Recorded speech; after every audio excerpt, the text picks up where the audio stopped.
Saludos. En esta ocasión vamos a observar la teoría del comportamiento humano número 2. Es la unidad número 7, la unidad de conocimiento número 7 de la unidad curricular Teoría de las Organizaciones. Ya vimos en la unidad anterior cuáles eran los conceptos básicos de la teoría del comportamiento humano y la importancia de esta teoría respecto a la individualización del ser humano como trabajador y como perteneciente a las organizaciones.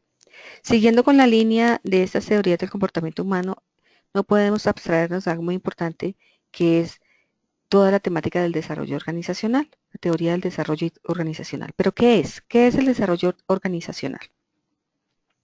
Es un proceso sistemático y planificado en el que se utilizan los principios de las ciencias del comportamiento para incrementar la efectividad individual y de la organización. Se hace foco en la organización, que la organización funcione mejor a través de un cambio total de sistema. Existe un proceso del desarrollo organizacional que implica los siguientes aspectos. Primero, la selección del consultor o agente de cambio. Segundo, el contrato y movilización de los recursos. Diagnóstico definitivo, estrategias e intervenciones, reporte de avances, toma de decisiones, ajustes entre las empresas y el consultor y el cierre.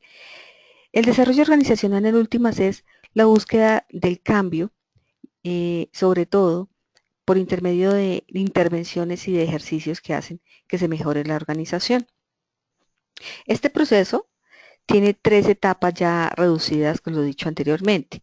El proceso de recolección de datos, el proceso de diagnóstico organizacional y el proceso de acción e intervención. En donde se recogen los datos, se le hace una especie de andamiaje y de recolección de esos datos para que se verifiquen qué tipo de organización, cuáles son las dinámicas, cuáles son los alcances y cuáles son las perspectivas de la organización para hacerles el estudio y poderles hacer la intervención y hacerles su proceso de desarrollo organizacional. En segunda medida, el diagnóstico organizacional tiene que ver concretamente con establecer cuáles son las dinámicas y cuáles son las cuestiones que hay que mejorar y que hay que resaltar que están bien en la organización. Y en última instancia está la intervención, que es ya la aplicación en forma sustancial, equilibrada y efectiva de las recomendaciones hechas por el consultor, en este caso, pues que haga el desarrollo, el proceso de desarrollo organizacional. Entonces, estas etapas tienen muchísima importancia porque determinan que va a haber una transformación. Por ejemplo, hay un reporte de avances, hay una toma de decisiones y las empresas deben ajustarse efectivamente en forma muy concreta a lo que digan los consultores. Se contratan consultores que hacen estos procesos y estas son expertos, son consultores externos a la organización que hacen los estudios y que determinan cuáles son las necesidades y las características que debe desarrollar y que deben potenciar la organización para mejorar todo lo que tiene que ver con la organización misma, con la producción y con el desarrollo de las personas que pertenecen a esa empresa u esa organización. Es una temática muy, muy importante que se desarrolla actualmente. Hay varios teóricos que son representantes del desarrollo organizacional y básicamente esta es como la línea de tiempo, la cronología o las etapas, pero ya vistas más en el plano gráfico. Se hace la intervención del desarrollo organizacional. Entonces, inicialmente pues se determina cuáles son las características del gerente, hay una consolidación de cuál es la naturaleza del cambio, hay unas categorías para determinar la naturaleza del cambio, hay unas características del profesional, existe también un estilo de intervención que se debe aplicar o que se escoge para aplicar en esta intervención de esta empresa o de esta organización, puede ser transaccional o transformacional. Posteriormente se hacen o se determinan cuáles van a ser las características de la intervención, que también tiene que ver con un nivel de incertidumbre del entorno, que es natural en el proceso de cambio. Y también en la parte final hay que determinar cuáles son las características de la organización. ¿Qué es lo que pretende ya concretamente el desarrollo organizacional?